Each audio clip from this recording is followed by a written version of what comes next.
Halo, Assalamualaikum, selamat siang dan salam sejahtera buat kita semua. Teman-teman, pada kesempatan kali ini kita akan membahas mengenai nilai pabean. Nah, mungkin bagi teman-teman di lingkungan importir atau di pelabuhan tidak asing dengan nilai pabean, tapi bagi teman-teman yang secara umum di luar sana yang belum mengetahui mengenai nilai pabean dan berniat untuk belajar mengenai nilai pabean, maka pada kesempatan kali ini kita akan membahas sedikit mengenai selingkup apa sih nilai pabean itu. Jadi teman-teman, nilai pabean itu adalah merupakan nilai yang dijadikan dasar untuk perhitungan bea masuk dan juga nanti pajak dalam rangka impor. Jadi misalnya teman-teman akan melakukan importasi, maka teman-teman harus memenuhi kewajiban untuk membayar bea masuk dan pungutan dalam pajak dalam rangka impor lainnya, yang bisa juga PPh pasal 22 dan juga PPN impor. Nah, dasarnya adalah nilai impor untuk pajak dalam rangka impor. Sementara untuk penghitungan bea masuk, dasarnya adalah nilai pabean. Nah, pada kesempatan kali ini kita akan belajar lebih dulu mengetahui nilai pabean itu apa sih. Jadi supaya teman-teman mendapatkan gambaran mengenai nilai pabean itu sendiri. Jadi nilai pabean adalah nilai transaksi yang memenuhi syarat-syarat tertentu sebagaimana ditetapkan dengan ketentuan dalam PMK nomor 160 tahun 2010 sebagaimana diubah terakhir dengan PMK nomor 62 tahun 2018. Nah, dalam Undang-Undang Kepabeanan sendiri, Undang-Undang nomor 10 tahun 95 sebagaimana diubah terakhir dengan Undang-Undang nomor 17 tahun 2006, situ menyatakan bahwa nilai pabean adalah nilai transaksi dan yang memenuhi syarat-syarat tertentu. Nah, selanjutnya nilai transaksi itu apa?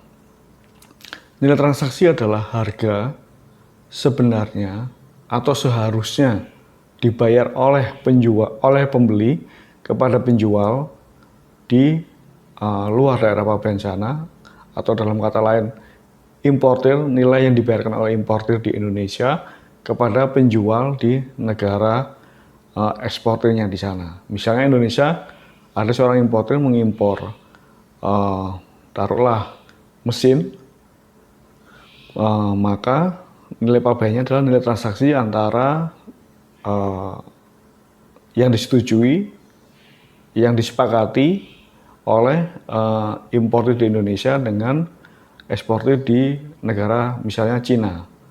Nah, di situ tercermin dari mana harga tersebut, nilai transaksinya itu bisa dari dokumen berupa sales contract, dan selanjutnya nanti sales contract pertama kali memang prosesnya adalah purchase order ya teman-teman.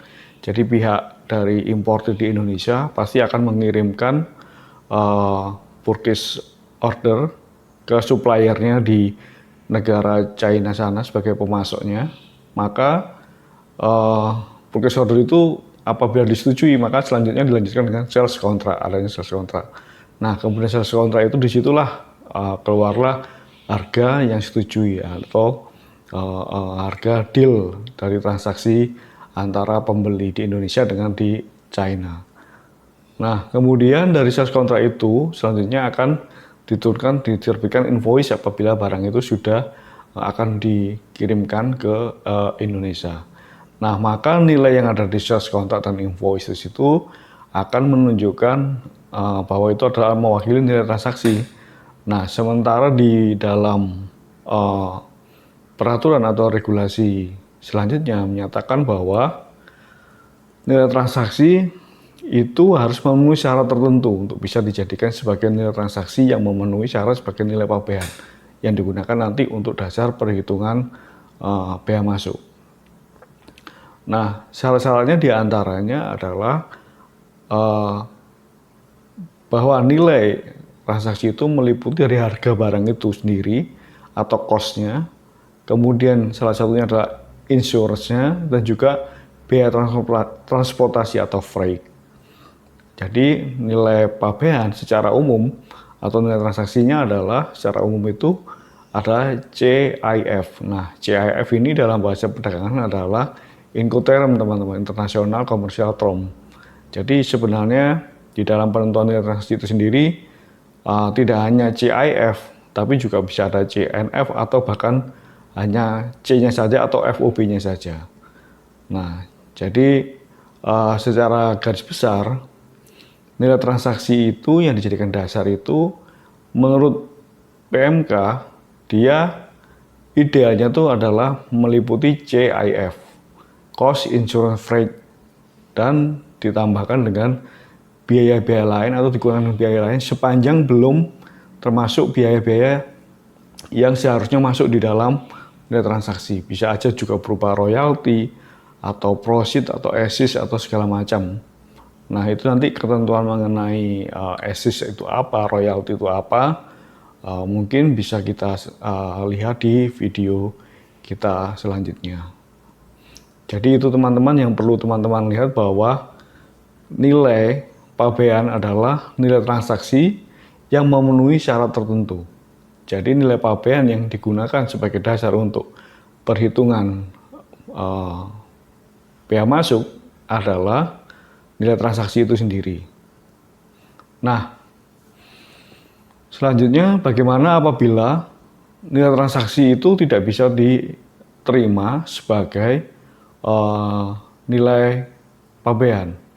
Maka berdasarkan PMK 160 sebanyak diubah dengan PMK 62 itu harus diterapkan secara hierarki. Yang selanjutnya adalah berdasarkan nilai barang serupa. Jadi nilai barang identik. Jadi setelah nilai transaksi misalnya tidak bisa diterima atau bea cukai meragukan nilai itu sebagai nilai transaksi yang sebenarnya antara penjual dan pembeli, maka pihak bea cukai dalam hal ini bisa menggunakan nilai barang identik dari barang yang sedang diimpor tersebut. Nah, maka selanjutnya nilai barang identik itu akan dicari, istilahnya barang impor itu dicarikan barang yang identik dengan barang impor tersebut. Nah, tingkat penentuan barang identik tersebut juga harus memenuhi ketentuan kriteria yang diatur dalam PMK ya teman-teman. Jadi pada saat ini secara garis besar saya menyampaikan bahwa nilai pabean tadi yang pertama adalah nilai transaksi itu sendiri, itu dikenal dengan dulunya atau biasa kita kenal dengan metode 1. Kemudian apabila nilai transaksi itu diragukan tidak bisa digunakan, maka akan digunakan nilai barang identik. Nah, bagaimana selanjutnya apabila barang identik tidak bisa digunakan juga? Ternyata pihak bea cukai juga tidak bisa mendapatkan barang identik yang bisa mewakili dari importasi tersebut. Maka bea cukai menentukan apa yang disebut dengan barang serupa atau dikenal juga biasanya dengan metode 3. Jadi turun dari pertama metode barang transaksi, kemudian barang identik, dan selanjutnya barang serupa. Nah, ketentuan barang serupa juga harus memenuhi ketentuan yang diatur dalam PMK, penyesuaian ataukah hal-hal apa yang menjadikan syarat untuk bisa dijadikan barang serupa.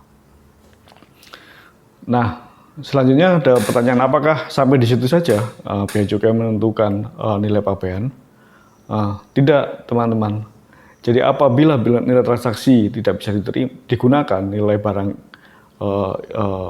identik tidak bisa digunakan, barang serupa juga tidak bisa digunakan, maka digunakanlah yang keempat yang kita sebut sebagai metode deduksi. Nah, metode deduksi itu biasanya menggunakan perhitungan ya, itu biasanya dengan data pasar, dengan menggunakan faktor multiplikator, juga mengambil sampel dari pasar di daerah pabean.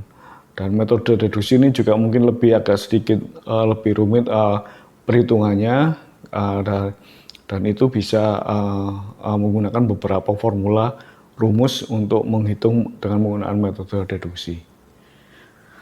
Nah, selanjutnya apakah juga berhenti di metode deduksi? Tidak.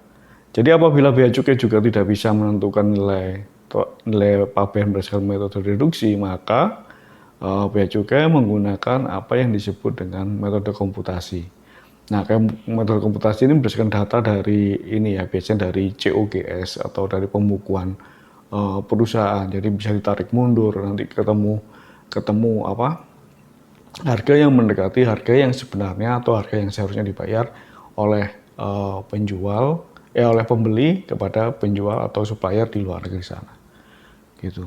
Jadi kita tadi sudah ada 5 metode ya. Metode yang pertama adalah metode transaksi, kemudian barang identik, barang serupa, metode deduksi, dan komputasi. Nah, apakah cukup di 5 ini?